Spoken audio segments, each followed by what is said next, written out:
Good evening all. Information and communication technology ഇതാണ് നമ്മളുടെ ഇന്നത്തെ പഠന വിഷയം. ICT one of the most important unit of വെബോൺ ആണ്. ഒരു ഡൗട്ടും ഇല്ല അതിന്. അത്യാവശ്യം ക്വസ്റ്റ്യൻസ് വരാറുണ്ട്. ഈവൻ നമ്മളുടെ ടീച്ചിങ് ആപ്റ്റിറ്റ്യൂഡിലുള്ള കണ്ടന്റ്സ് ആയിട്ട് ഓവർലാപ്പ് ചെയ്യുന്ന പല ഭാഗങ്ങൾ വരുന്നുണ്ട്. നിങ്ങളുടെ ഹയർ എഡ്യൂക്കേഷനുമായിട്ട് ബന്ധപ്പെട്ട് പല വിഷയങ്ങൾ ഓവർലാപ്പിംഗ് വരുന്നുണ്ട്. ഇൻഡിപെൻഡന്റ് ആയിട്ടും ഒരുപാട് അധികം കണ്ടന്റ് വരുന്ന ഒരു ഭാഗം തന്നെയാണ് പേപ്പർ വണ്ണിലെ ICT. ബട്ട് നമ്മളിപ്പോ പീപ്പിൾ ഡെവലപ്മെന്റ് ഒക്കെ എടുക്കുകയാണെങ്കിൽ അത്ര ഒരു വാസ്റ്റ് ആയിട്ടുള്ള കണ്ടന്റ് നമുക്ക് സിലബസിൽ വരുന്നില്ല, അല്ലെങ്കിൽ പരീക്ഷയുടെ ഒരു പാറ്റേൺ നമ്മൾ നോക്കുന്നേരം അത്ര തന്നെ നമ്മൾ പഠിക്കാനില്ല. ഓക്കെ, ICT മൂന്ന് വാക്കുകളുടെ കോമ്പിനേഷനിൽ വരുന്നൊരു ടേമാണ്, ഒരു അക്രോണിമാണ്. Information communication technology. നമ്മൾ IT എന്നൊക്കെ പറയലുണ്ട്. IT നമ്മൾ സാധാരണ ഉപയോഗിക്കാറുള്ളതാണ്. ICT നമ്മൾ അത്ര പോപ്പുലർ ആയിട്ട് ഉപയോഗിക്കാറില്ല. ICT എന്ന് പറയുമ്പോൾ ഇൻഫോർമേഷൻ ടെക്നോളജിയാണ് IT എങ്കിൽ ICT ആകുമ്പോൾ അത് ഇൻഫോർമേഷൻ ആൻഡ് കമ്മ്യൂണിക്കേഷൻ ടെക്നോളജി എന്നായിട്ട് മാറുന്നുണ്ട്. ടെക്നോളജിയുടെയും കമ്പ്യൂട്ടറിന്റെയും കോമ്പിനേഷൻ, ടെക്നോളജിയുടെയും കമ്പ്യൂട്ടറിന്റെയും കമ്മ്യൂണിക്കേഷൻ ടൂൾസിന്റെ ഒക്കെ ഒരു കോമ്പിനേഷനാണ് നമ്മൾ ICT എന്ന് പറയും. ഇവിടെ നമ്മൾക്ക് നമ്മുടെ കയ്യിലുള്ള ഇൻഫോർമേഷൻസിനെ ഷെയർ ചെയ്യാനും മാനേജ് ചെയ്യാനും സ്റ്റോർ ചെയ്യാനും പ്രോസസ് ചെയ്യാനൊക്കെ ഹെൽപ്പ് ചെയ്യുന്ന ഈ ഒരു കോമ്പിനേഷനെയാണ് നമ്മൾ ICT എന്നതുകൊണ്ട് ഉദ്ദേശിക്കുന്നത്. നമ്മൾ കമ്പ്യൂട്ടർ ഉപയോഗിക്കുമ്പോഴും ഇന്റർനെറ്റ് ഉപയോഗിക്കുമ്പോഴും ഇപ്പൊ ഈവൻ നമ്മളിപ്പോ ഈ കമ്മ്യൂണിക്കേറ്റ് ചെയ്യുന്നത് പോലും it's with the help of ICTയുടെ ഒരു ഡെഫിനേഷന്റെ പരിധിയിൽ പെടുന്ന കാര്യങ്ങളാണ് നമ്മളിപ്പോ ചെയ്യുന്ന ഈ ഒരു ഇന്ററാക്ഷൻ പോലും. അപ്പൊ ഇതാണ് ICT എന്നതുകൊണ്ടുള്ള ഉദ്ദേശം. IT ഇൻഫർമേഷൻ ടെക്നോളജി ആയിരുന്നു, അതിലെ കമ്മ്യൂണിക്കേഷൻ എന്ന് പറയുന്ന ഒരു എലമെന്റ് കൂടെ ആഡ് ചെയ്തിട്ടാണ് ICT എന്ന് പറയുന്ന ഒരു ടേം രൂപപ്പെടുന്നത്. അത്ര റെലവെന്റ് ആയിട്ടുള്ള കാര്യമല്ല, but just as an introduction പറഞ്ഞത് മാത്രം. നമ്മൾ കുറച്ച് PYQ വെച്ചാണ് പോകുന്നത്. It will definitely help you. നിങ്ങളുടെ ഇന്ററാക്ഷനോട് വളരെ ആവശ്യമുള്ള ഒരു സെഷനാണിത്. ഒരുപാട് PYQ നമ്മൾ ആഡ് ചെയ്തിട്ടുണ്ട്. So try to answer fast. Arrange the following in ascending order as per their storage space. Ascending ഓർഡറിൽ അറേഞ്ച് ചെയ്യാനാണ് പറഞ്ഞിട്ടുള്ളത്, ചെറുതെന്ന് വലുതേക്ക്. സ്റ്റോറേജ് സ്പേസിന്റെ ബേസിൽ പെറ്റാബൈറ്റ്, ജിഗാബൈറ്റ്, ടെറാബൈറ്റ്, കിലോബൈറ്റ്, ഇതിൽ ഏതാണ് ചെറുതെന്ന് ഇങ്ങനെ വലുതേക്ക് പോകുന്നത് ഏത് ഓർഡറിലാണെന്നുള്ളതാണ് എഴുതേണ്ടത്.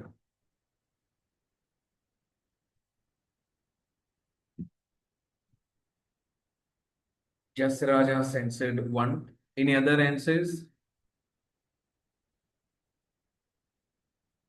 Let's check it. ഓക്കെ, നമുക്ക് നോക്കാം. ഒരുപാട് സമയം കളയുന്നില്ല. ഇതാണ് അതിന്റെ ഒരു കറക്റ്റ് ഓർഡർ. നമ്മൾ ഡിജിറ്റൽ സ്റ്റോറേജ് നമ്മൾ ഒരു ബിറ്റ് വെച്ചാണ് നമ്മൾ സ്റ്റാർട്ട് ചെയ്യാറുള്ളത്. ബിറ്റ് എന്ന് പറയുമ്പോൾ 1/8 ബൈറ്റ് ആണ് നമ്മൾ ബിറ്റ് എന്ന് പറയാറുള്ളത്, ഏറ്റവും സ്മോളസ്റ്റ് യൂണിറ്റ്. പിന്നെ വരുന്നതാണ് ബൈറ്റ്. ബൈറ്റ് എന്ന് പറയുമ്പോൾ ബൈറ്റിന്റെ ഇടയിലും ബിറ്റിന്റെ ഇടയിലും നിബിൾ എന്ന് പറയുന്ന ഒരു ടേം ഉണ്ട്. അത് നമ്മൾ അതൊക്കെ വളരെ ഓപ്പൺ ആയിട്ട് ഉപയോഗിക്കാറില്ല. 4 ബിറ്റ് കൂടി ചേർന്നാൽ അതിനാണ് നമ്മൾ നിബിൾ എന്ന് പറയാറുള്ളത്. 8 ബിറ്റ്സിനെയാണ് നമ്മൾ ബൈറ്റ് എന്ന് പറയാറുള്ളത്. Then comes kilo byte. Byte കഴിഞ്ഞാൽ KB ആണ് വരുന്നത്. KB കഴിഞ്ഞാൽ MB. MB നമ്മൾക്ക് വളരെ പോപ്പുലർ ആയിട്ടുള്ളതാണ്. MB കഴിഞ്ഞാൽ GB നമുക്ക് നല്ല പോപ്പുലർ ആണ്. MB നമ്മളിപ്പോ ഒരു ഫോട്ടോ ഒക്കെ ഉണ്ടെങ്കിൽ അത് ഇത്ര MB ആണ് ഉണ്ടാവുക. ഇത്ര MB എന്നാണ് അതിന്റെ ഒരു സ്റ്റോറേജ് നമ്മൾ സാധാരണ പറയാറുള്ളത്. നമ്മളിപ്പോ ഒരു ഫിലിമിന്റെ ഒരു ഫയലൊക്കെ നമ്മൾ ടെലഗ്രാമിൽ സെൻഡ് ചെയ്യുകയാണെങ്കിൽ അത് GB ആണ്. ഒരു 1 GB 2 GB 3 GB ഒക്കെ പോവാറുണ്ട്. ജിഗാബൈറ്റ്. അപ്പൊ ഇതിന്റെ ഒരു ഓർഡർ നമ്മൾ മനസ്സിലാക്കുകയാണെങ്കിൽ ബിറ്റ് ആദ്യം, ദെൻ നിബിൾ, ബൈറ്റ്. ഇത് മൂന്നും നമ്മൾ ഓർത്തു വെക്കുക. ബിറ്റും ബൈറ്റും നിബിളും വളരെ സിമ്പിൾ ആയിട്ട് ഓർത്തു വെക്കാൻ പറ്റുന്നതാണ്. പിന്നീടുള്ള കൺഫ്യൂഷൻ ക്ലിയർ ആക്കാനുള്ള ഒരു എളുപ്പവഴിയൊക്കെ ഞാൻ പറഞ്ഞുതരാം. അവർ ഇതിന്റെ ഒരു ലോജിക്കിൽ തന്നെ മനസ്സിലാക്കി വെക്കുക. ആദ്യം വരുന്നത് കിലോ ബൈറ്റ് ആണ്. കിലോ ബൈറ്റ് എന്ന് പറയുമ്പോൾ 1024 ബൈറ്റ് ആണ്. ആ 1024 അങ്ങനെ കൂടി വരുന്ന സ്റ്റൈലിലാണ് ഇത് പോകുന്നത്. 1024 ബൈറ്റിനാണ് നമ്മൾ കിലോ ബൈറ്റ് എന്ന് പറയാം. 1024 കിലോ ബൈറ്റിനെയാണ് നമ്മൾ മെഗാബൈറ്റ് എന്ന് പറയാം. 1024 മെഗാബൈറ്റിനെയാണ് നമ്മൾ ജിഗാബൈറ്റ് എന്ന് പറയാം. 1024 ജിഗാബൈറ്റിനെയാണ് നമ്മൾ ടെറാബൈറ്റ് എന്ന് പറയാം. ഇവിടുന്ന് അങ്ങോട്ടുള്ള TB മുതൽ അങ്ങോട്ടൊന്നും നമ്മൾ അങ്ങനെ പോപ്പുലർ ആയിട്ട് ഉപയോഗിക്കുന്ന ടേമുകളല്ല. ടെറാബൈറ്റോ, പെറ്റാബൈറ്റോ, എക്സാബൈറ്റോ, സെറ്റാബൈറ്റോ, യൊട്ടാബൈറ്റോ, ബ്രോൺടോബൈറ്റോ നമ്മൾ അങ്ങനെ പോപ്പുലർ ആയിട്ട് ഉപയോഗിക്കാറില്ല. ബ്രോൺടോബൈറ്റിന് ശേഷവും നമ്മളൊരു ജിയോ ബൈറ്റ് എന്ന് പറയുന്ന ഒരു പുതിയൊരെണ്ണം കൂടെ ഉണ്ട്. ഇനി ഇത് നിങ്ങൾക്ക് ഓർത്തു വെക്കാനാണെങ്കിൽ ഇത് എത്ര ഹെൽപ്ഫുൾ ആകുമെന്ന് എനിക്ക് അറിഞ്ഞൂടാ. ഞാൻ ജസ്റ്റ് ഒരു ന്യൂമോണിക് തയ്യാറാക്കിയതാണ്. കുറച്ച് ക്രിഞ്ച് പരിപാടിയാണ്, പക്ഷെ ഇതൊക്കെ ഓർത്തു വെക്കാൻ ഇങ്ങനെ ഓരോരോ ചെറിയ ചില്ലറ പരിപാടികൾ ഇല്ലെങ്കിൽ നടക്കൂല. കെ കിലോബൈറ്റ്, കിങ് മൈക്കിൾസ് ജയാൻ tiger plays every zebra yelling bubble gum. ഓർത്തു വെക്കാനോ അതിന്റെ ഒരു ക്രിഞ്ച് മീനിങ്ങിലൊക്കെ എന്തെങ്കിലും സ്പാർക്ക് ആയിട്ട് വരുന്നുണ്ടെങ്കിൽ you can just by heart the sentence. അപ്പൊ ആ ഒരു ഓർഡർ ഒരിക്കലും മിസ്സായി പോകില്ല. കെ എന്ന് പറയുമ്പോൾ കിലോബൈറ്റ് ആണ്, വി നോ ദാറ്റ്. അത് കഴിഞ്ഞ് വരുന്നത് മെഗാബൈറ്റ് ആണ്, then gigabyte, then terabyte, then petabyte, then exabyte, then zettabyte, then yottabyte, then browntobyte, and finally geobyte. ഇതാണ് അതിന്റെ ഒരു order. K kilobyte, M megabyte, gigabyte, terabyte, petabyte, exabyte, zettabyte, yottabyte, brontobyte, geobyte. King മൈക്കിളിന്റെ ജയാൻ tiger എപ്പോഴും എല്ലാ സീബ്രകളായിട്ട് വെറുതെ എങ്ങനെ കളിക്കുന്നു, യെല്ലിംഗ് ബബിൾ ഗം എന്ന് പറഞ്ഞിട്ടൊക്കെ അവർ കളിക്കുന്നു. That's it. ഒരു ജസ്റ്റ് വളരെ ക്രിഞ്ച് ആയിട്ടുള്ള ടേം ആണ്, but try to by heart it and you won't miss the order. ഇങ്ങനെ ഒരു ക്വസ്റ്റ്യൻ വരികയാണെങ്കിൽ it won't be a trouble. അപ്പൊ ആ ഒരു ഓർഡർ ക്ലിയർ ആയി എന്ന് വിശ്വസിക്കുന്നു. ഏറ്റവും സ്മോളസ്റ്റ് ബിറ്റ് ആണ്, then byte, then kilobyte, then megabyte, then gigabyte, then terabyte, then petabyte. പെറ്റാബൈറ്റിന്റെ എപ്പോഴൊക്കെ നമ്മൾ സാധാരണ ഉപയോഗിക്കുന്ന ഒരു സാധനമൊന്നുമല്ല. ടെറാബൈറ്റ് എന്ന് പറയുമ്പോൾ നമ്മളിപ്പോൾ ഒരു ക്ലൗഡ് സ്റ്റോറേജിലേക്കുള്ള സ്റ്റോറേജ് പറയുമ്പോൾ നമ്മൾ സാധാരണ ടെറാബൈറ്റൊക്കെയാണ് പറയാറുള്ളത്. ജിഗാബൈറ്റ് നമ്മൾ സ്മാർട്ട് ഫോണിൽ ഒക്കെ ഉള്ള നമ്മളുടെ സ്റ്റോറേജ് ഒക്കെ പറയുമ്പോൾ നമ്മൾ ഉപയോഗിക്കുന്നതാണ്. പെറ്റാബൈറ്റും അതിന്റെ മേലോക്കും വലിയ വലിയ ഡാറ്റാ സെന്ററുകളിൽ ഇന്റർനെറ്റ് സ്കെയിൽ സ്റ്റോറേജ്, അല്ലെങ്കിൽ കുറച്ചുകൂടെ ഹൈപ്പോത്തറ്റിക് ആയിട്ടുള്ള മാസീവ് സ്റ്റോറേജ് സിസ്റ്റം, അതിനൊക്കെ സൂചിപ്പിക്കുന്നതാണ് പെറ്റാബൈറ്റ് മുതൽ അങ്ങോട്ടുള്ള എക്സാബൈറ്റും സെറ്റാബൈറ്റും യൊട്ടാബൈറ്റും ബ്രോൺടോബൈറ്റും ജിയോബൈറ്റും ഒക്കെ. സാധാരണ ഒരു വേർഡ് ഡോക്യുമെന്റ് ഒക്കെ ചിലപ്പോൾ കുറച്ച് KB ഉണ്ടാവുള്ളൂ. ഒരു ഫോട്ടോ ഒക്കെ ചിലപ്പോൾ MB കണക്കിലാണ് നമ്മൾ പറയാറുള്ളത്, മെഗാബൈറ്റ് ആണ് വരാറുള്ളത്. ദെൻ ഒരു മൂവിയൊക്കെ ഒരു GB ആ ഒരു സ്റ്റോറേജിലാണ് നമ്മൾ സാധാരണ പറയാറുള്ളത്. Moving to next question. Hope the storage system is clear. എക്സാമിന് സാധ്യതയുള്ള ഒരു ഏരിയയാണ്. ആ ഓർഡർ കറക്റ്റ് ആയിട്ട് മനസ്സിലാക്കി വെക്കുക. Okay, here is another question. Try to answer fast. നമുക്ക് ഒരുപാട് കവർ ചെയ്യാനുണ്ട്. പെട്ടെന്ന് ആൻസർ ചെയ്തോളൂ. ഇതിൽ ഏത് അക്രോണിമാണ് അതിന്റെ എക്സ്പാൻഷൻ ആയിട്ട് മാച്ച് ചെയ്യാത്തത് എന്നുള്ളതാണ് question. Very simple question, very simple question. Try to answer.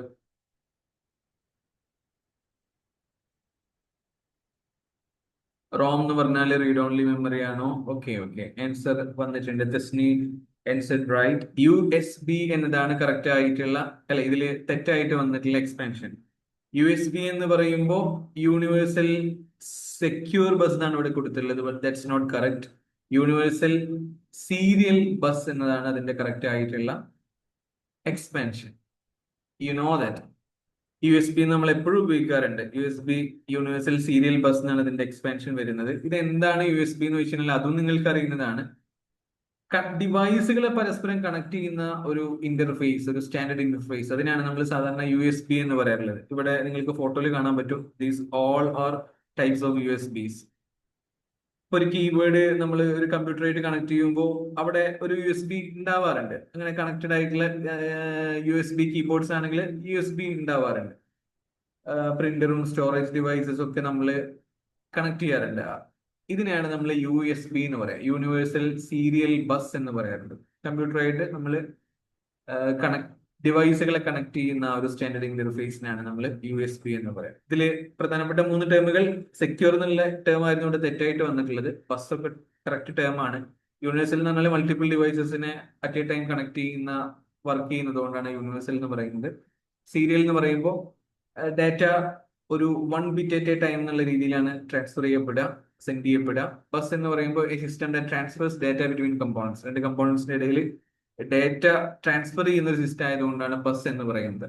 നമ്മൾ U S B flash drive അല്ലെങ്കിൽ തം ഡ്രൈവ് അല്ലെങ്കിൽ പെൻ ഡ്രൈവ് എന്നൊക്കെ പറയാറുണ്ട്. നമ്മൾ സാധാരണ പരിചയമുള്ള ഏറ്റവും സിംപ്ലസ്റ്റ് ആയിട്ടുള്ള എക്സാമ്പിൾ ആണ്. നമ്മൾ പെൻ ഡ്രൈവ് നമ്മൾ കമ്പ്യൂട്ടറിൽ കണക്ട് ചെയ്യും, അതിൽ നിന്നുള്ള സാധനങ്ങളൊക്കെ നമ്മൾ കമ്പ്യൂട്ടറിലേക്ക് ആക്കും. ഇതൊക്കെ നമ്മൾ സാധാരണ ചെയ്യാറുള്ളതാണ്. USB നമ്മൾ കീബോർഡ്, നമ്മൾ അതിന്റെ ഒരു വയറുള്ള കീബോർഡ് ആണെങ്കിൽ അവിടെ നമ്മൾ പറഞ്ഞ പോലെ USB കീബോർഡാണ്. അതുപോലെ പല സംഗതികളും നമ്മൾ USB പ്രിന്റേഴ്സ് മറ്റൊക്കെ നമ്മൾ ഉപയോഗിക്കാറ്. ഇവിടെ ഒരുപാട് വ്യത്യസ്ത തരത്തിലുള്ള USB കൊടുത്തിട്ടുണ്ട്. എതർനെറ്റിന്റെ USB, പിന്നെ വ്യത്യസ്തമായിട്ടുള്ള ടൈപ്പിലുള്ള USB ഒക്കെ നിങ്ങൾക്ക് അവിടെ പിക്ചറിൽ കാണാൻ പറ്റും. Okay, so I hope the USB thing is clear. പിന്നെ അതുപോലെ തന്നെ ഇതിൽ നമ്മൾക്ക് വേറൊരു ടേം കാണാൻ പറ്റുന്നതാണ് റീഡ് ഓൺലി മെമ്മറി, OMR, വാൻ. ഇതൊക്കെ വളരെ കറക്റ്റ് ആണ്. ജസ്റ്റ് എന്താണ് ഇതും സാധാരണ ഇങ്ങനെ എപ്പോഴൊക്കെയോ കണ്ട ക്വസ്റ്റ്യൻസ് ആണ്. ലാന്, വാന്, മാന്, പാനൊക്കെ തമ്മിലുള്ള ഡിഫറൻസ് നമുക്ക് അറിയുന്നതാണ്. ലാൻ ലോക്കൽ ഏരിയ നെറ്റ്വർക്ക് ആണ്, ഒരു ചെറിയ ഏരിയയിൽ വരുന്ന സംഗതി. വാൻ കുറച്ചുകൂടെ വൈഡ് ഏരിയയാണ്, മൾട്ടിപ്പിൾ ലൊക്കേഷൻസിലായിട്ട് കണക്റ്റഡ് ആയിട്ട് കിടക്കുന്നതാണ്.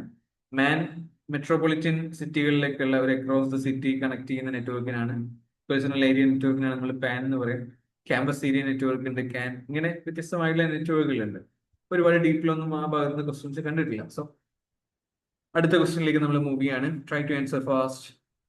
ഇൻപുട്ട് ഡിവൈസസ്, ഔട്ട്പുട്ട് ഡിവൈസസ് ഒക്കെ ആയിട്ട് ബന്ധപ്പെട്ടുള്ള ഒരു ക്വസ്റ്റ്യൻ ആണ്.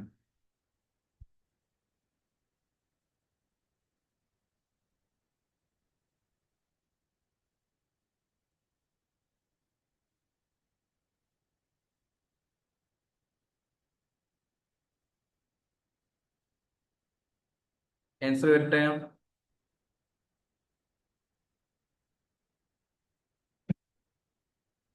എനിക്ക് കമ്മ്യൂണിറ്റി കാണാൻ പറ്റുന്നില്ലടാ.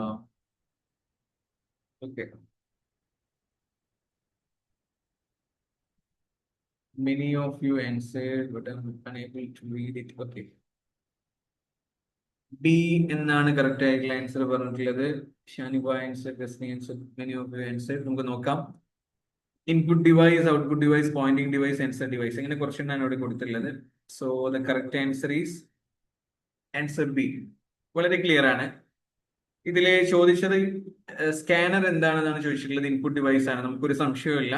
നമ്മളുടെ ഒരു പേപ്പറിലുള്ള ഒരു ടെക്സ്റ്റിനെ നമ്മൾ സ്കാൻ ചെയ്ത്, അല്ലെങ്കിൽ ഒരു ഇമേജിനെ നമ്മൾ സ്കാൻ ചെയ്ത് നമ്മൾ കമ്പ്യൂട്ടറിലേക്ക് ആക്കുന്നുണ്ടെങ്കിൽ അവിടെ നമ്മൾ യൂസ് ചെയ്യുന്ന ഒരു ഇൻപുട്ട് ഡിവൈസ് ആണ് scanner. Speaker obviously it's A output device. Poynting device എന്ന് പറയുന്നത് അതിന് ഉദാഹരണമായിട്ട് കൊടുത്തിട്ടുള്ളത് ട്രാക്ക് ബോൾ ആണ്. ട്രാക്ക് ബോൾ ചിലപ്പോൾ നമ്മൾക്ക് അത്ര പരിചയം ഉണ്ടാവില്ല.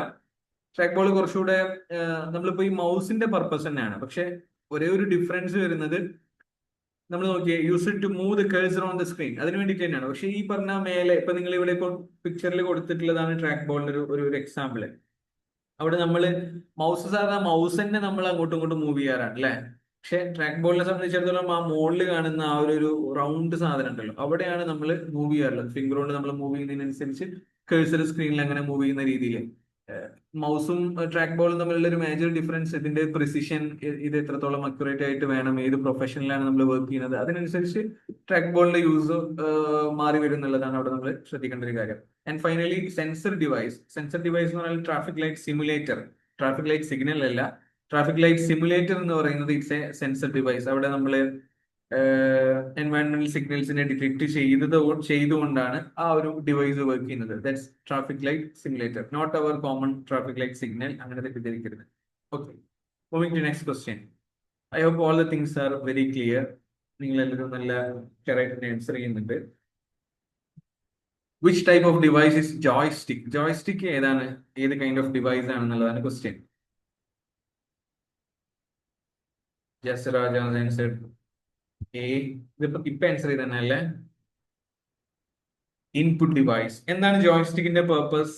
ജോയ്സ്റ്റിക്ക് ആ ഒരു വാക്ക് നമുക്ക് ഇങ്ങനെ ഓർത്തു വെക്കാം. നമ്മൾ സാധാരണ ഗെയിമൊക്കെ കളിക്കാൻ ഉപയോഗിക്കുന്ന ഒരു സാധനമാണ് ജോയ്സ്റ്റിക്ക്. അതിന്റെ ഒരു മേജർ പേർപ്പസ് ഗെയിം മാത്രമല്ല, ബട്ട് ഗെയിമിലും നമ്മൾ ഉപയോഗിക്കാറുണ്ട്.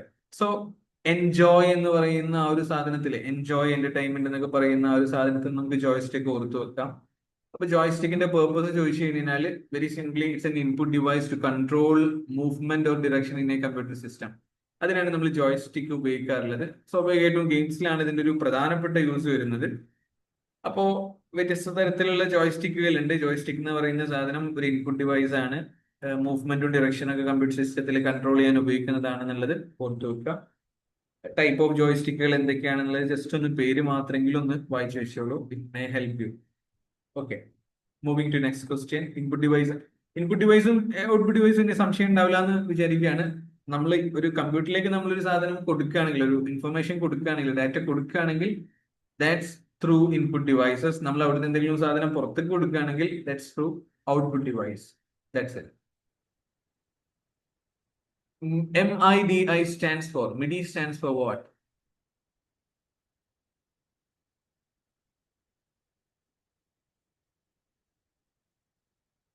2023 വന്ന ക്വസ്റ്റ്യൻ ആണ്. Multimedia interface data interchange. Nice try, but that's not correct. Multi-interface data input. Nice try, but not correct. MIDI എന്നുള്ളത് കേട്ട് പരിചയം കുറവായിരിക്കും. ആരെങ്കിലും ഒന്നുകൂടെ ഗസ് ചെയ്യണോ? ഒറ്റ ഗസ് കൂടെ. ഡി വന്നിട്ടുണ്ട്. എന്താ പറയാ, കറക്റ്റ് ആൻസർ മാത്രമായിട്ടും പറയാത്തത്. That's good. Okay, musical instrument digital interface എന്നുള്ളതാണ് മിഡിന്റെ കറക്റ്റ് ആയിട്ടുള്ള എക്സ്പാൻഷൻ. മിഡി എന്ന് പറയുന്നത് ഇവിടെ നിങ്ങൾക്ക് കാണാൻ പറ്റും. MIDI is not a device. നമ്മൾ ഡിവൈസ് അല്ല, it's a protocol or standard that allows electronic musical instruments, computers and other devices to communicate musical information like notes, pitch, velocity and timing. ഇത് ശരിക്കും ഒരു പ്രോട്ടോകോൾ ആണ്, അല്ലെങ്കിൽ ഒരു standard ആണ്. Musical instruments, അതിലുള്ള കമ്മ്യൂണിക്കേഷൻ, അതിലുള്ള മ്യൂസിക്കൽ ഇൻഫർമേഷൻസ് പാസ് ചെയ്യാൻ ഉപയോഗിക്കുന്ന ഒരു പ്രോട്ടോകോളിലാണ് നമ്മൾ സാധാരണ മിഡി എന്ന് പറയുന്നത്. മിഡി അതിന്റെ കുറെ ഡിവൈസസുകളിൽ എനാബിൾഡ് ആയിട്ട് വരാറുണ്ട്, ലൈക്ക് മിഡി കീബോർഡും കാര്യങ്ങളൊക്കെ വരാറുണ്ട്. ഇവിടെ ഒരു മിഡി കൺട്രോളറിന്റെ ഒരു പരസ്യം അവിടെ കൊടുത്തിട്ടുണ്ട്. Midi keyboard four professional music production എന്ന് പറഞ്ഞിട്ട് ഇവിടെ ഒരു സാധനം കാണാൻ പറ്റും. ഇതിലൊക്കെ ആ ഒരു പറഞ്ഞ പ്രോട്ടോകോൾ എനാബിൾ ചെയ്യപ്പെട്ടിട്ടുള്ള ഒരു ഡിവൈസ് ആണ്. So that's it. It does not transmit actual sound but only instruction to create sound. അതാണ് മിഡി. അതിന്റെ ഫുൾ ഫോം ഓർത്ത് വെക്കുക, എന്താണ് സംഗതി എന്നുള്ളത് മനസ്സിലാക്കി വെക്കുക. മ്യൂസിക്കൽ പ്രൊഡക്ഷന്റെ ഏരിയയിലേക്ക് പ്രധാനമായിട്ട് വർക്ക് വരുന്ന ഒരു സംഗതിയാണ് MIDI, musical instrument digital interface. Moving to next question. Simple question ആയിരിക്കണം. Very simple question. Very simple question. ഇതുവരെ ആൻസർ ചെയ്ത സ്ഥിതിക്ക് നിങ്ങൾക്ക് അതൊരു പ്രയാസമേ ആയിരിക്കില്ല.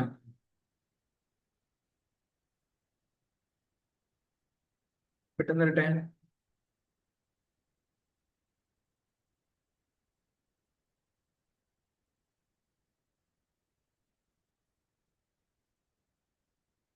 ആൻസർ വരുന്നുണ്ടോ? 3, ആൻസർ 3, ആൻസർ 3, ആൻസർ 3 റിപ്പീറ്റഡ് ആയിട്ട് വരുന്നു. Let's check it. ആൻസർ 3 തന്നെയാണ് എല്ലാവരും പറഞ്ഞത്. എന്റെ നമ്പറിംഗിൽ മാറിപ്പോയില്ലോ. Barcode reader. ആൻസർ 3 പറയുമ്പോൾ is equal to 2 to select items from a menu in the software. Not at all. നമുക്ക് നോക്കാം. Okay, nice try. Barcode reader input data from a food item in a POS terminal. അറിയൂലേ barcode reader? അപ്പൊ നിങ്ങൾക്ക് എവിടെയാ പ്രശ്നം സംഭവിച്ചത്? Why everyone typed 3?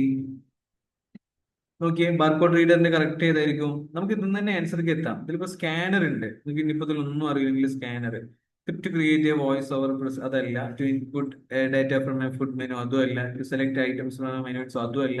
To enter hard copy images to a computer. ഇപ്പൊ scanner C1 എന്നുള്ളത് കിട്ടി. C1 വരുന്ന രണ്ട് ഓപ്ഷനേ ഉള്ളൂ, 1ഉം 3ഉം.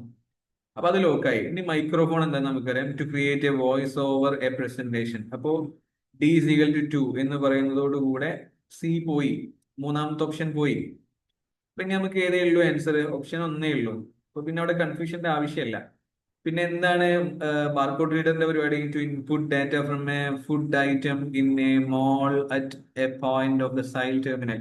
നമ്മൾ സാധനം ഇങ്ങനെ ബില്ലാക്കാൻ പോകുന്ന നേരത്തെ ഒരു സാധനത്തും ഇങ്ങനെ സ്കാൻ ചെയ്തിട്ടാണ്, അതിനെ റീഡ് ചെയ്തിട്ടാണല്ലോ നമുക്ക് എമൗണ്ട് ബില്ലൊക്കെ വരാറുള്ളത്.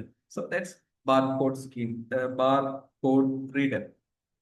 Answer is very clear. May be പെട്ടെന്ന് ചെയ്തുകൊണ്ട് തെറ്റിപ്പോയതായിരിക്കും. Hope it is clear. സംശയമൊന്നുമില്ലല്ലോ? Good to go. Can we move? Okay അല്ലേ? മൗസ് എന്താണെന്നുള്ള നമുക്കറിയാം. ഒരു മെനുവിൽ select items from a menu in software. Okay, projector എന്ത് ഡിവൈസ് ആണെന്നാണ് ചോദിച്ചിട്ടുള്ളത്. അത്ര വലിയൊരു ക്വസ്റ്റ്യൻ അല്ല, ബട്ട് PYQ ആയിട്ട് വന്നതുകൊണ്ട് ആഡ് ചെയ്തെന്ന് മാത്രം. It may be very silly for you people.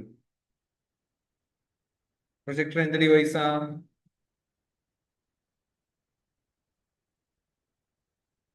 Tasni B, Selna B, എല്ലാവരും ബി പറയുന്നു. That's very true, very obvious. Projector എന്ന് പറയുന്നത് നമ്മൾ എന്തിനു ഉപയോഗിക്കുന്നതാണ്? ഒരു ഔട്ട്പുട്ട് ഡിവൈസ് ആണ്. The purpose is that can take images generated by a computer and reproduce them on a large flat surface. നമ്മൾ സാധാരണ നമ്മൾ പണ്ടൊക്കെ സ്കൂളിലൊക്കെ ഉണ്ടായിരുന്നു, ഓഡിയോ വിഷ്വൽ ലാബിലൊക്കെ ഒരു സാധനത്തിൽ കൂടെ ഇങ്ങനെ ലൈറ്റ് പോയിട്ട് ചുമരിലും മറ്റൊക്കെ വലിയ പിക്ചറിൽ നമ്മൾ സിനിമകളൊക്കെ കണ്ടിട്ടുണ്ട്. That's with projector. എന്താണ് ഇതിന്റെ പർപ്പസ് എന്നൊക്കെയുള്ളത് ക്ലിയർ ആണ്, ഒരുപാട് എക്സ്പ്ലെയിൻ ചെയ്യുന്നില്ല. Just you can read it. Moving to next question. Which of the following devices are computer input devices only? ഇതിൽ ഏതൊക്കെയാണ് ഇൻപുട്ട് ഡിവൈസസ് മാത്രമായിട്ടുള്ളത് എന്നാണ് ചോദ്യം. ഇൻപുട്ട് ഡിവൈസസ് മാത്രമായിട്ടുള്ളത് ഏതാണ്?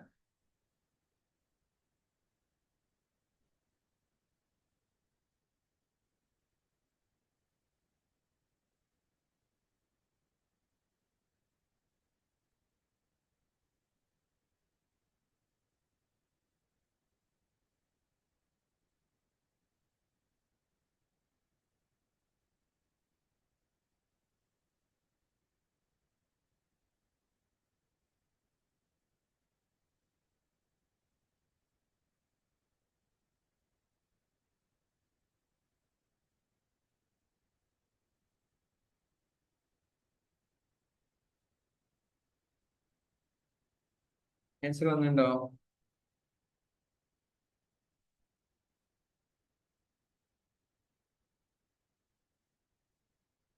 BDE ആൻസർ വന്നിട്ടുണ്ട് എന്ന് തോന്നുന്നു. ആൻസർ 2 വന്ന് കാണുന്നു. Okay, let's check it.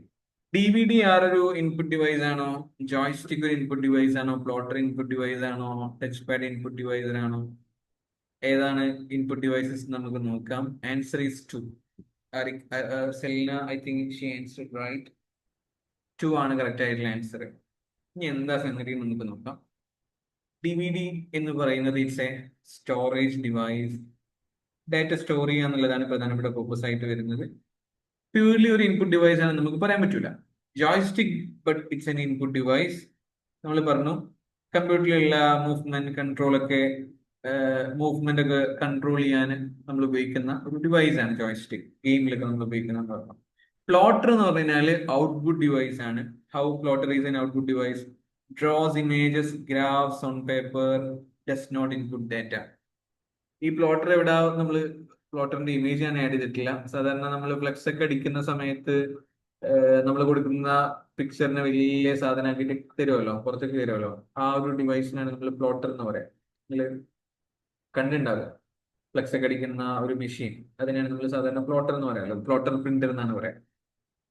Machine that produces vector graphic drawings, അതിനാണ് നമ്മൾ പ്ലോട്ടർ എന്ന് പറയാം.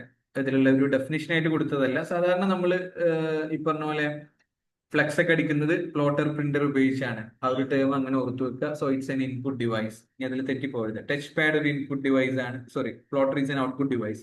ടച്ച് പാഡ് എന്ന് പറയുന്ന ഒരു ഇൻപുട്ട് ഡിവൈസ് ആണ്. Use to control the cursor use input the computer. So touch pad അതിൽ വരും. And finally microphone is also input device. നമ്മളുടെ വോയിസ്, നമ്മളുടെ ഓഡിയോ ക്യാപ്ചർ ചെയ്ത് കമ്പ്യൂട്ടറിലേക്ക് പാസ് ചെയ്യുക എന്നുള്ളതാണ് മൈക്രോഫോൺ ചെയ്യുന്നത്. അതേസമയം സ്പീക്കർ എന്ന് പറയുന്നത് ഇറ്റ്സ് എൻ ഔട്ട്പുട്ട് ഡിവൈസ്. നമ്മളെ വോയിസ് പുറത്തേക്ക് കൊടുക്കുക എന്നുള്ളതാണ് സ്പീക്കർ ചെയ്യുന്നത്. So that's clear. Nice try. Okay, Douglas എൻജിൽബർട്ടിന്റെ കോൺട്രിബ്യൂഷൻ എന്തായിരുന്നു? കുറച്ചുകൂടെ ഒരു തിയററ്റിക്കൽ ക്വസ്റ്റ്യൻ ആണ്. Try to answer fast. പെട്ടെന്ന് ആൻസർ ചെയ്യും. പെട്ടെന്ന്. Disney answered 4. Develop the World Wide Web. That's not true. ഇതിൽ ഡിയും 2 ഒക്കെ വരുമ്പോൾ ഒരു കൺഫ്യൂഷൻ. ഡി ഒന്നും ഇവിടെ ഓപ്ഷൻ ഇല്ലല്ലോ. 1 2 3 4 അല്ലേ? Selna answer 3. First vacuum tube അല്ല. അല്ല. ഓക്കെ. No problem. ഡോഗ്ലസ് എഞ്ചിൽബാർട്ടിനെ ഇനി നമ്മൾ മറക്കരുത്. എന്താണ് മൂപ്പര് ചെയ്തതെന്ന് ചോദിച്ചു കഴിഞ്ഞാൽ he developed the first mouse. ആദ്യത്തെ മൗസ് ഉണ്ടാക്കിയ ആളാണ് നമ്മളുടെ ഡോഗ്ലസ് എഞ്ചിൽബാർട്ട്. അദ്ദേഹത്തെ ഇനി മറക്കരുത്. He was an American engineer. അദ്ദേഹമാണ് ആദ്യമായിട്ട് മൗസ് കണ്ടെത്തുന്നത്. അപ്പൊ ഇനി മൂപ്പരുടെ പേര് അതിനോട് കണക്ട് ചെയ്ത് തന്നെ ഓർത്തു വെക്കുക. 1964 ആണ് അതിന്റെ ഒരു വർഷം വരുന്നത്. He also contributed the early graphical user interface, GUI, ആദ്യത്തെ ഒരു ഗ്രാഫിക്കൽ യൂസർ ഇന്റർഫേസിന്റെ ഒക്കെ കോൺട്രിബ്യൂഷനിലും അദ്ദേഹം പ്രധാനപ്പെട്ട പങ്ക് വഹിച്ചിട്ടുണ്ട്. And while coming to other options, operating system എൻജിൽബർട്ടിന്റെ കോൺട്രിബ്യൂഷൻ അല്ല. കെൻ തോംസൺ, അതുപോലെ തന്നെ ഡെന്നിസ് റിച്ചി, അവരുടെയൊക്കെ ഈ റിസർച്ചേഴ്സിന്റെ ഒക്കെ ഒരു കോൺട്രിബ്യൂഷൻ ആയിരുന്നു operating system. Vacuum tube was developed long before mouse. അത് കുറെ മുമ്പ് കണ്ടെത്തിയാണ്, എഞ്ചിൽബർട്ട് ആയിരുന്നില്ല. World wide web Tim Berners-Lee 1989 ഇത് തന്നെ ഓർത്ത് വെച്ചോളൂ. മിക്കവാറും ഇതായിരിക്കും ഇപ്രാവശ്യത്തെ ക്വസ്റ്റ്യൻ വരുന്നുണ്ടാവുക.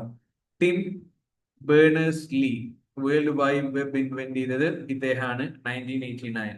ടിം ബേണേഴ്സ്-ലീ ഓർത്തു വെക്കുക. ഇതാണ് നമ്മളുടെ ഇച്ച. ഡോഗ്ലസ് എഞ്ചിൽബർട്ട് എന്ന് പറയുന്ന നമ്മളുടെ ഇച്ചയാണ്. അദ്ദേഹത്തിന്റെ ഫോട്ടോനോട് കൊടുത്തിട്ടുള്ളത് ആദ്യത്തെ കമ്പ്യൂട്ടർ മൗസ് ആണ്. അവിടെ അതിന്റെ ഒരു ഇമേജ് ആണ് ഇവിടെ കൊടുത്തിട്ടുള്ളത്. Clear? Okay, we are still moving to printer. പ്രിന്ററിലേക്കാണ് നമ്മൾ പോകുന്നത്. പ്രിന്റർ ഒരു ഇൻപുട്ട് ഡിവൈസ് ആണോ ഔട്ട്പുട്ട് ഡിവൈസ് ആണോ? First of all please say printer ഏത് ഡിവൈസ് ആണ്, input or output? Before answering this question, printer ഏത് ഡിവൈസ് ആണ്? Output device, no doubt. Okay. Now just try to answer this question.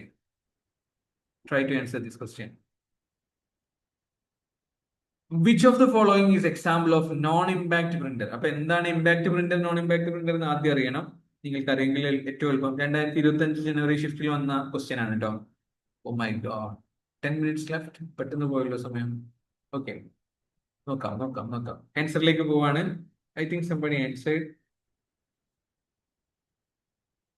ഇതില് ചോദിച്ചിട്ടുള്ളത് non impact printer ഏതാന്നുള്ളതാണ്. Someone answered 1. No, dot matrix is a impact printer. ആദ്യം എന്താണ് non impact impact എന്നുള്ള difference അറിയണ്ടേ? അതിനുശേഷം ഞാൻ ഉത്തരം എക്സ്പ്ലെയിൻ ചെയ്യാം. ലേസർ പ്രിന്റർ ആണ് നോൺ ഇമ്പാക്ട് പ്രിന്ററിന്റെ ഉദാഹരണമായിട്ട് ഇവിടെ കൊടുത്തുള്ളത്. സെൽ answered 4.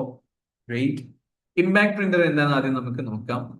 Print by physically striking the paper with pins or hammers. നമ്മൾ പഴയ കാലത്തെ പ്രിന്ററൊക്കെ ഓർത്തു വെച്ചാൽ മതി. ആദ്യമൊക്കെ നമ്മള് പണ്ടത്തെ ടൈപ്പ് റൈറ്റർ നമ്മളൊന്നും കണ്ടിട്ടൊന്നുമില്ല, പക്ഷെ നമ്മളുടെ മുമ്പുള്ളായിരുന്ന ഒരു ടൈപ്പ് റൈറ്റർ ഉണ്ട്. നേരെ ഡയറക്ട്ലി പേപ്പറിലേക്ക് ഇങ്ങനെ അക്കങ്ങളും അക്ഷരങ്ങളൊക്കെ ഇങ്ങനെ അമർന്ന് പോകുന്ന രീതിയിലുള്ള ഒരു ടൈപ്പ് ഓഫ് പരിപാടി ഉണ്ടായിരുന്നല്ലോ ടൈപ്പ് റൈറ്റർ ഒക്കെ. ആ ഒരു മെക്കാനിസത്തിൽ വർക്ക് ചെയ്യുന്ന കൈൻഡ് ഓഫ് പ്രിന്റേഴ്സ് ഉണ്ട്. അതിനാണ് നമ്മൾ ഇമ്പാക്ട് പ്രിന്റർ എന്ന് പറയാം. ഫിസിക്കലി സ്ട്രൈക്കിംഗ് ദ പേപ്പർ, പേപ്പറിൽ കൃത്യമായിട്ട് ടച്ച് ചെയ്ത് സ്ട്രൈക്ക് ചെയ്ത് ആ രീതിയിൽ തന്നെയാണ് പ്രിന്റിങ് നടക്കുന്നത്. ഇത്തരം പ്രിന്റേഴ്സിനെയാണ് നമ്മൾ ഇമ്പാക്ട് പ്രിന്റേഴ്സ് എന്ന് പറയാം. കുറച്ചുകൂടെ ഒരു നമ്മളെ old school type of printers ഒക്കെ ഇമ്പാക്ട് പ്രിന്റേഴ്സ് ആയിരുന്നു. ഇപ്പൊ വരുന്ന മോഡേൺ പ്രിന്റേഴ്സ് ഒക്കെ നോൺ ഇമ്പാക്ട് പ്രിന്റേഴ്സ് ആണ്. അവിടെ പേപ്പറിൽ കൃത്യമായിട്ട് സ്ട്രൈക്ക് ചെയ്യുന്നതോ ടച്ച് ചെയ്യുന്നതോ ഇല്ല. കുറച്ചുകൂടെ ഇങ്ക്ജെറ്റ്, ലേസർ ഒക്കെ പോലുള്ള ടെക്നോളജി ഉപയോഗിച്ചാണ് അവിടെ പ്രിന്റിങ് നടക്കുന്നത്. ലേസർ പ്രിന്റേഴ്സ് ഒക്കെ നമ്മൾ പറഞ്ഞ നോൺ ഇമ്പാക്ട് പ്രിന്റേഴ്സിന്റെ ഒരു കാറ്റഗറിയിൽ പെടുന്നതാണ്. Dot matrix, daisy wheel, line printers, ഇതൊക്കെ പേപ്പറിൽ ഫിസിക്കലി ടച്ച് വരുന്ന രീതിയിലുള്ള പ്രിന്റിംഗ് പരിപാടികളാണ്. അത്തരം പ്രിന്റേഴ്സിനെയാണ് നമ്മൾ ഇമ്പാക്ട് പ്രിന്റേഴ്സ് എന്ന് പറയാം. ടച്ച് ചെയ്യാതെ ലേസർ പോലെയുള്ള ഇങ്ക്ജെറ്റ് പോലെയുള്ള ടെക്നോളജീസ് ഉപയോഗിച്ച് പ്രിന്റ് ചെയ്യുന്ന പ്രിന്റേഴ്സിനെയാണ് നമ്മൾ നോൺ ഇമ്പാക്ട് പ്രിന്റേഴ്സ് എന്ന് പറയാം. You have the examples here. Dot matrix printer impact printer ആണ്. Daisy wheel printer impact printer ആണ്. ഡെയ്സി വീൽ പ്രിന്റർ എന്നൊക്കെ പറഞ്ഞാലേ ഒരു കൈൻഡ് ഓഫ് വീലാണ്. ആ വീലിൽ ഓരോ ലെറ്ററിന്റെ സാധനങ്ങൾ ഉണ്ടാകും. അതിങ്ങനെ പേപ്പറിൽ ആ ഒരു കളർ കൊണ്ട് തന്നെ പേപ്പറിൽ ഇങ്ങനെ ഹിറ്റ് ചെയ്ത് ആ രീതിയിലൊക്കെ വരുന്നതുകൊണ്ടാണ് അങ്ങനെ പേര് വരുന്നത് കേട്ടോ. ഡെയ്സി വീൽ പ്രിന്റർ, ലൈൻ പ്രിന്ററിന്റെ വേറെ ക്ലാസിഫിക്കേഷൻസ് ആണ്. Drum printer, chain printer, pan printer, all these are impact printers. നമ്മളിപ്പോ നമ്മളുടെ ഓഫീസിലും മറ്റൊക്കെ കാണാറുള്ള പ്രിന്റേഴ്സ് ആണ് ഇവിടെ രണ്ടാമതായിട്ട് കൊടുത്തിട്ടുള്ളത്. ഇങ്ക്ജെറ്റ് പ്രിന്റർ നമ്മൾ സാധാരണ നമ്മൾ ഓഫീസിലൊക്കെ ഉണ്ടാവാറുണ്ട്. Laser printer, thermal printer, solid ink printer, LED printer, 3D printer, ഇതൊക്കെ നമ്മൾ പറയുന്ന നോൺ ഇമ്പാക്ട് പ്രിന്റർ ആണ്. നമ്മൾ ഇപ്പൊ അത് നിങ്ങൾ കാണണ്ട, ഇപ്പൊ ഫോട്ടോസ്റ്റാറ്റ് ഒക്കെ എടുക്കുമ്പോൾ ഒരു ലൈറ്റ്, ഒരു ലൈറ്റിന്റെ ഒരു ബീം ഇങ്ങനെ പാസ് ചെയ്യുന്നതൊക്കെ ആയിട്ട് നിങ്ങൾ കാണലുണ്ട്. ഒരു കളറിൽ ഒരു കിളിപ്പച്ച കളറിലൊക്കെ ഒരു ബീം ഓഫ് ലൈറ്റ് ഇങ്ങനെ പാസ് ചെയ്യുന്നൊക്കെ നമ്മൾ കാണാറുണ്ട്. സോ അതൊക്കെ പുതിയ നോൺ ഇമ്പാക്ട് പ്രിന്ററിന്റെ ടെക്നോളജി ഉപയോഗിച്ചാണ് ചെയ്യുന്നത് എന്ന് ചുരുക്കം. Hope it's clear. Moving to next question. Important ആണ് കേട്ടോ, ഈ ഒരു ഏരിയ ഒക്കെ നോക്കി വെക്കുന്നത് നല്ലതാണ്. നമ്മൾ ഇനി ഇത് കഴിഞ്ഞ് കഴിഞ്ഞാൽ ഇൻപുട്ടും ഔട്ട്പുട്ടും ഒക്കെ വിടുകയാണ്. ഇൻപുട്ട് ഔട്ട്പുട്ടും കുറെ നേരമായി. എന്നാലും ഒന്ന് പറഞ്ഞോളി, ഇൻപുട്ട് ഔട്ട്പുട്ടിൽ വേറെയും കുറച്ച് കാര്യങ്ങൾ വന്നിട്ടുണ്ട്. സോഫ്റ്റ്വെയറും വെബ് ബ്രൗസറൊക്കെ ചോദിച്ചിട്ടുണ്ട്. Try to answer.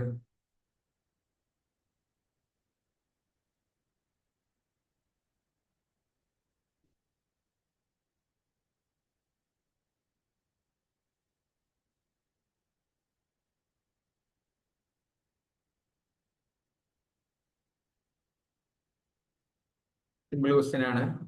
ആൻസേഴ്സ് വന്നിട്ടുണ്ടല്ലോ അല്ലെ? Many of you answer two. എല്ലാവരും രണ്ടാണ് പറയുന്നത്. Let's check it. Input device വളരെ സിമ്പിളി നമുക്ക് ഇത് രണ്ടും പിടിച്ചാൽ തന്നെ കിട്ടി. ഇൻപുട്ട് ഡിവൈസ് മൗസ് ആണെങ്കിൽ ഔട്ട്പുട്ട് ഡിവൈസ് മോണിറ്റർ ആണ്, നോ ഡൗട്ട്. പിന്നെ software web browser. Web browser എന്ന് പറഞ്ഞാൽ ക്രോം ആണ്. സോഫ്റ്റ്വെയർ എന്ന് പറഞ്ഞാൽ MS ഓഫീസ് ആണ്. Answer is 2. Input device mouse ആണ്, ഔട്ട്പുട്ട് ഡിവൈസ് മോണിറ്റർ ആണ്. സോഫ്റ്റ്വെയർ MS ഓഫീസ് ഒരു സോഫ്റ്റ്വെയർ ആണ്. വെബ് ബ്രൗസർ എന്ന് പറയുന്നത് ഇറ്റ്സ് ആൾസോ എ സോഫ്റ്റ്വെയർ. പക്ഷെ എന്തിനു വേണ്ടിയിട്ടുള്ള സോഫ്റ്റ്വെയർ ആണ്? ഇന്റർനെറ്റ് ആക്സസ് ചെയ്യാനുള്ള കൈൻഡ് ഓഫ് സോഫ്റ്റ്വെയർ ആണ്. സോ അങ്ങനെ ഡിസ്റ്റിങ്ക്റ്റ് ആയിട്ട് കൊടുത്തുകൊണ്ട് തന്നെ നമുക്കത് ആ രീതിയിൽ മനസ്സിലാക്കാം. ഇപ്പോ പരിപാടി ക്ലിയർ ആണെന്ന് വിശ്വസിക്കുന്നു. ഇനി എന്താണ് വെബ് ബ്രൗസറും സെർച്ച് എഞ്ചിനും തമ്മിലുള്ള മാറ്റം? ഓ ജസ്റ്റ് സേ ഇറ്റ്. എന്താണ് ക്രോമും ഗൂഗിളും തമ്മിലുള്ള മാറ്റം? എന്താ? What's the difference? ഞാൻ ഒരുപാട് സമയം കളയുന്നില്ല, അതിലേക്ക് കിടക്കാം. വെബ് ബ്രൗസറും സെർച്ച് എഞ്ചിനും ഇത് രണ്ടും ഡിസ്റ്റിങ്ക്റ്റ് ആയിട്ടുള്ള സാധനങ്ങളാണ്. ബട്ട് നമ്മൾ പലപ്പോഴും അത് കൺഫ്യൂഷൻ വരാറുണ്ട്. ക്വസ്റ്റ്യൻസ് വന്നിട്ടുള്ള ഏരിയ കൂടെയാണ് വെബ് ബ്രൗസറും സെർച്ച് എഞ്ചിനും ഒക്കെ. അപ്പൊ അതൊന്ന് ക്ലാരിറ്റി വരുത്താം. വെബ് ബ്രൗസർ എന്ന് പറയുന്നത് നമ്മൾ Google Chrome, Mozilla Firefox, Microsoft edge, safari, Opera, നമ്മൾ ഈ പറഞ്ഞ പോലെ മൈക്രോസോഫ്റ്റ് എഡ്ജും മൊസില്ല ഫയർഫോക്സും ഗൂഗിൾ ക്രോം ഒക്കെ നമ്മൾ യൂഷ്വലി നമ്മൾ ഉപയോഗിക്കാറുള്ള വെബ് ബ്രൗസേഴ്സ് ആണ്. എന്താണ് വെബ് ബ്രൗസർ എന്ന് പറഞ്ഞു കഴിഞ്ഞാൽ? It's a software used to access and view websites on an internet. It displays web pages when you type a website address. നമ്മളൊരു website address കൊടുക്കുകയാണെങ്കിൽ ആ വെബ് പേജ് നമ്മൾക്ക് കാണിച്ചു തരുന്ന വെബ്സൈറ്റുകളെ ഇന്റർനെറ്റിൽ നമ്മൾക്ക് കാണാനും ആക്സസ് ചെയ്യാനൊക്കെ നമ്മളെ ഹെൽപ്പ് ചെയ്യുന്ന സോഫ്റ്റ്വെയറിന് പറയുന്ന പേരാണ് വെബ് ബ്രൗസർ. അതേസമയം സെർച്ച് എഞ്ചിൻ എന്ന് പറയുമ്പോൾ search engine is A website, അങ്ങനെ തന്നെ മനസ്സിലാക്കുക. അല്ലെങ്കിൽ നമുക്ക് വെബ്സൈറ്റ് തന്നെ പറയുമ്പോഴാണ് അതിന്റെ ഒരു സുഖം കിട്ടുക. It's a website or online tool used to search for information on the internet using keywords. It shows a list of related websites. ഒരു വെബ്സൈറ്റ് ആണ് അല്ലെങ്കിൽ ഒരു ഓൺലൈൻ ടൂളാണ്. അതിൽ നമ്മളൊരു ഇൻഫർമേഷൻ സെർച്ച് ചെയ്യുമ്പോൾ അതുമായിട്ട് ബന്ധപ്പെട്ടിട്ടുള്ള വ്യത്യസ്തമായിട്ടുള്ള വെബ്സൈറ്റുകൾ നമുക്ക് കാണാൻ പറ്റും. ഗൂഗിൾ ക്രോമിന്റെ ഉള്ളിൽ നമ്മൾ ഗൂഗിൾ എന്ന് ടൈപ്പ് ചെയ്യുകയാണെങ്കിൽ we are opening a website അല്ലെങ്കിൽ ഒരു ഓൺലൈൻ ടൂളാണ്. നമുക്ക് ഇൻഫർമേഷൻസ് കീവേഡ്സ് ഉപയോഗിച്ച് അതിൽ സെർച്ച് ചെയ്യാൻ പറ്റും.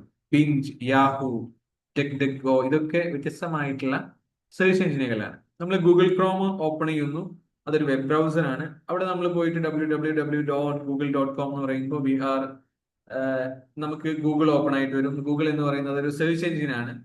അവിടെ നമ്മൾക്ക് ആവശ്യമായിട്ടുള്ള ക്വസ്റ്റ്യൻസ് ചോദിക്കുന്നു, ഒരു വെബ്സൈറ്റുകൾ റിസൾട്ട് ആയിട്ട് നമുക്ക് കാണിച്ചു തരുന്നു. ഇതേസമയം നമ്മൾ www.google.com പകരം yahoo.com നോക്കുകയാണെങ്കിൽ നമുക്ക് വേറൊരു സെർച്ച് എഞ്ചിനാണ് നമുക്ക് ഓപ്പൺ ആയിട്ട് വരിക. അതിൽ നമ്മൾക്ക് ഈ പറഞ്ഞതുപോലെ വ്യത്യസ്തമായിട്ടുള്ള കീവേഡ് ഉപയോഗിച്ച് പല കാര്യങ്ങളും നമുക്ക് സെർച്ച് ചെയ്യാൻ പറ്റും. ഇതാണ് വെബ് ബ്രൗസറും സെർച്ച് എഞ്ചിനും തമ്മിലുള്ള മാറ്റം. അങ്ങനെ തന്നെ മനസ്സിലാക്കുക. വെബ് ബ്രൗസർ എന്ന് പറയുന്നത് it's a software. Google Chrome, Mozilla Firefox, Microsoft edge ഒക്കെ അതിന് ഉദാഹരണമാണ്. അതേസമയം സെർച്ച് എഞ്ചിൻ എന്ന് പറയുമ്പോൾ ഇറ്റ്സ് എ വെബ്സൈറ്റ്. അതിൽ നമ്മൾ കീവേഡ് ഉപയോഗിച്ച് വ്യത്യസ്തമായിട്ടുള്ള വെബ്സൈറ്റുകളിലേക്ക് നമുക്ക് എത്താൻ പറ്റുന്നുള്ളതാണ് സെർച്ച് എഞ്ചിന്റെ പ്രത്യേകത. ക്ലിയർ. നമ്മൾക്ക് 2 മിനിറ്റ് ആണ് ഇനി ബാക്കിയുള്ളത്. എനിക്ക് നിങ്ങൾ ഓക്കെ ആണെങ്കിൽ നമുക്ക് കുറച്ചുകൂടെ നേരം പോവായിരുന്നു. നോക്കാം. നമ്മളിപ്പോ പറഞ്ഞ കാര്യങ്ങൾ തന്നെ ഹാർഡ്വെയർ, സോഫ്റ്റ്വെയർ എന്നുള്ള രീതിയിൽ നമുക്ക് പറയാൻ പറ്റും. കമ്പ്യൂട്ടറിന്റെ ബേസിക് കമ്പോണൻസ് ആണ്, കമ്പ്യൂട്ടർ സിസ്റ്റത്തിന്റെ ബേസിക് കമ്പോണൻസ് ആണ്. ഹാർഡ്വെയർ എന്ന് പറഞ്ഞാൽ നമുക്ക് ഫിസിക്കലി ടച്ച് ചെയ്യാൻ പറ്റുന്ന, കാണാൻ പറ്റുന്ന സാധനങ്ങൾ. സോഫ്റ്റ്വെയർ എന്ന് പറഞ്ഞു കഴിഞ്ഞാൽ programs that tell the hardware what to do, എന്താണ് ചെയ്യേണ്ടത് എന്ന് ഹാർഡ്വെയറിന് കൃത്യമായിട്ട് ഇൻസ്ട്രക്ഷൻ കൊടുക്കുന്ന പ്രോഗ്രാംസ്. അത് നമുക്ക് കാണാൻ പറ്റില്ല, ടാൻജിബിൾ ഒന്നുമല്ല. അത്തരം സാധനങ്ങളാണ് നമ്മൾ സോഫ്റ്റ്വെയർ എന്ന് പറയാം. ഒരുപാടൊന്നും എക്സ്പ്ലെയിൻ ചെയ്യേണ്ട ആവശ്യമില്ല. ഇൻപുട്ട് ഡിവൈസ് ഉണ്ട്, ഔട്ട്പുട്ട് ഡിവൈസ് ഉണ്ട്, പ്രോസസിംഗ് ഡിവൈസസ് ഉണ്ട്, സ്റ്റോറേജ് ഡിവൈസസ് ഉണ്ട്, മെമ്മറി ഡിവൈസസ് ഉണ്ട്. ഇതിൽ പല സാധനങ്ങളും നമുക്ക് കാണാനും പിടിക്കാനൊക്കെ പറ്റുന്നതാണ്. Keyboard, mouse, scanner, microphone, joystick, ഇതൊക്കെ നമ്മൾ പറയുന്ന ഇൻപുട്ട് ഡിവൈസസ് ആണ്. Output devices monitor, printer, speaker, projector, plotter, ഇതൊക്കെ വ്യത്യസ്തമായിട്ടുള്ള ഔട്ട്പുട്ട് ഡിവൈസുകളാണ്. നമ്മളൊരു ഡാറ്റ എൻട്രി ചെയ്യുന്ന, ഇൻസ്ട്രക്ഷൻസ് എൻട്രി ചെയ്യുന്ന കമ്പ്യൂട്ടറിലേക്ക് കൊടുക്കുന്നതാണെങ്കിൽ ഇൻപുട്ട് ഡിവൈസ്, പ്രൊഡ്യൂസ് ചെയ്യുന്ന, ഡിസ്പ്ലേ ചെയ്യുന്നതാണെങ്കിൽ ഔട്ട്പുട്ട് ഡിവൈസ്. പ്രോസസിംഗ് എന്ന് പറയുമ്പോൾ perform data processing and control operations. നമ്മൾ CPU ആണ് പ്രധാനപ്പെട്ട ഒരു പ്രോസസിംഗ് ഡിവൈസ്. സ്റ്റോറേജ് സിസ്റ്റം ഉണ്ട്, ഇതിനൊക്കെ സ്റ്റോർ ചെയ്ത് വെക്കുന്ന, പെർമനന്റ്ലി ഓർ ടെമ്പററിലി സ്റ്റോർ ചെയ്ത് വെക്കുന്നത്. അതിൽ ഹാർഡ് ഡിസ്ക് ഉണ്ട്, SSD ഉണ്ട്, പെൻഡ്രൈവ് ഉണ്ട്, CD ഉണ്ട്, DVD ഉണ്ട്, ഇങ്ങനെ പലതരത്തിലുള്ള സംഗതികളുണ്ട്. മെമ്മറി ഡിവൈസസ് ഉണ്ട്, temporarily store four current data and instruction, അതിനാണ് നമ്മൾ മെമ്മറി ഡിവൈസസ് എന്ന് പറയാം. ഏകദേശം നമ്മൾ സൈമൾട്ടേനിയസ്ലി ഉപയോഗിക്കുന്നതാണ്. റാം, റോം, ക്യാഷ് മെമ്മറി ഒക്കെ അതിൽ പെടുന്നതാണ്. സോഫ്റ്റ്വെയർ എന്ന് പറഞ്ഞാൽ പ്രോഗ്രാംസ് ആണ്. എങ്ങനെയാണ് പ്രവർത്തിക്കേണ്ടത് എന്നുള്ളത് നമുക്ക് കാണാൻ പറ്റാത്ത ആൾറെഡി ഇൻബിൽറ്റ് ആയിട്ടുള്ള സാധനങ്ങൾ. സിസ്റ്റം സോഫ്റ്റ്വെയർ ഉണ്ട്, application software, programming software, utility software, middleware software, ഇങ്ങനെ വ്യത്യസ്തമായിട്ടുള്ള സോഫ്റ്റ്വെയറുകളുണ്ട്. I think the time out, സമയം കഴിയാനായിട്ടുണ്ട്. 1 minute ബാക്കിയുള്ളൂ. Can you guys join if I'm sending a link again? കുറച്ചേരം കൂടെ പോകാൻ പറ്റുമോ? It's up to you. Okay, അങ്ങനെയാണെങ്കിൽ ഞാനൊരു ലിങ്ക് അയക്കാം. നമുക്ക് കുറച്ചേരം കൂടെ, കുറച്ച് ഭാഗം കൂടെ ഒന്ന് കവർ ചെയ്യാം. ഒരുപാടൊന്നും പോകുന്നില്ല, കുറച്ച് ഭാഗം കൂടെ കവർ ചെയ്യാം.